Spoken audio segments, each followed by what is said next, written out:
Welcome to a special edition update of On the Pen here. I'm your host, Dave Knapp, man on the Manjaro. That's why I'm here. You are on the pen.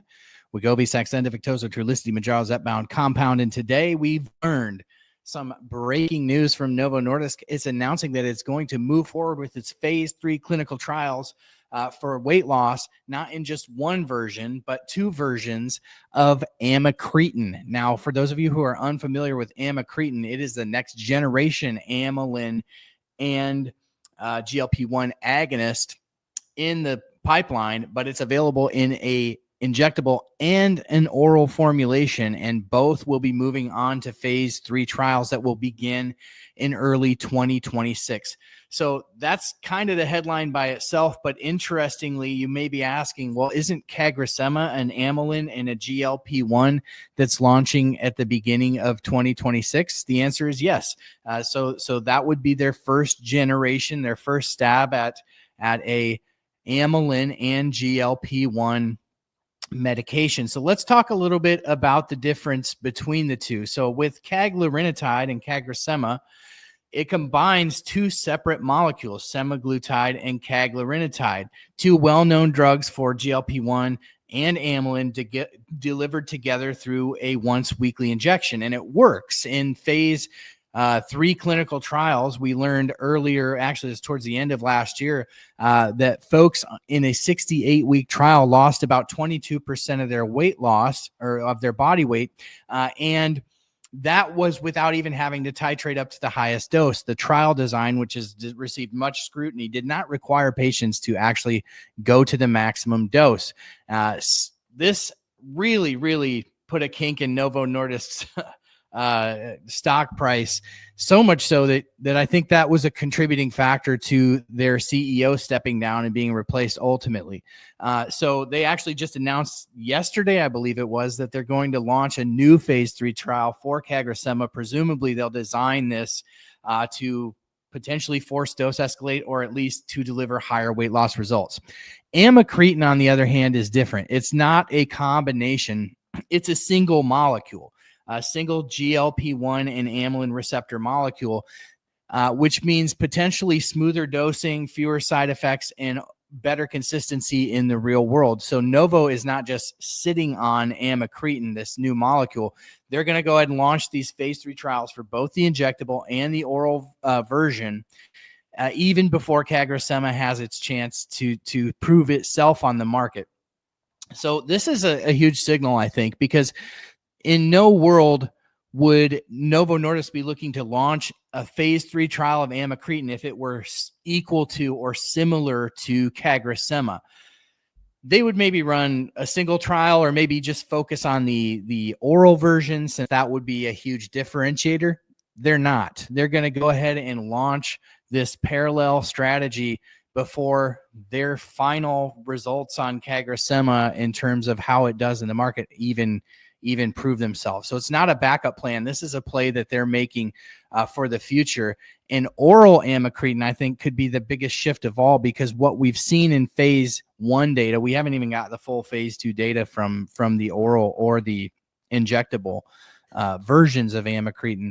But I think what we'll see based upon phase 1 data is you'll see best-in-class weight loss and an oral formulation. Now, orforglipron, which is Lilly's oral, which is set to launch in early 2026 around the time Kagrama launches, is not going to be a knock your socks off weight loss medication. It might be a good entry to GLP-1. It will be much more scalable. It might be a good maintenance drug, but it's not going to have the same efficacy as a Kagrama. It's not going to have the same efficacy as a tirzepatide, maybe down more towards the lower dose of Wegovy for weight loss.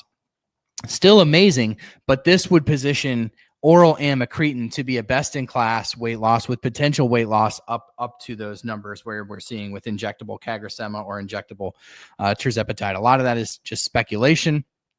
But I do believe that's why you see Novo launching these phase 3 trials aggressively, especially in the oral formulation. So if you've been watching the obesity space, especially if you're somebody who does not prefer injectable medications, or perhaps you're somebody like me who has just been sort of an under responder to the current versions of these medications that are on the market, Amylin plus GLP-1 is a really interesting pathway that I think holds a lot of promise for patients that don't do well on the current formulations. One of the things that I'm particularly excited about for both Kagrama and Amarretin is the fact that it works on that amylin pathway.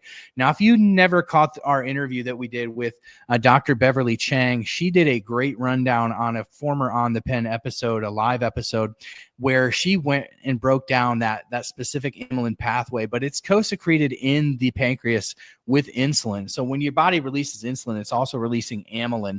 And the idea is that if there's some dysregulation around your insulin, there's probably some dysregulation around your amylin as well. And so that holds a lot of promise, I think, for type 2 diabetics, especially when it comes to injectable weight loss medications. I'm super excited and very bullish on these options coming down the pike from Novo Nordisk. And I think you'll see a big rebound in the Novo Nordisk stock, not only on the idea of amylin coming to phase 3 trials, but I think we're going to see some really interesting data with semaglutide and Alzheimer's later this year. That news would obviously extrapolate out to Kagrama, which has got the 2.4 milligram dose of semaglutide in it, along with caglarinotide. So it could be huge for Novo Nordisk to get that indication. One of the other things that I just wanted to bring up, since we're on here and we're chatting on this kind of special edition, there's another piece of news out today that is really fascinating.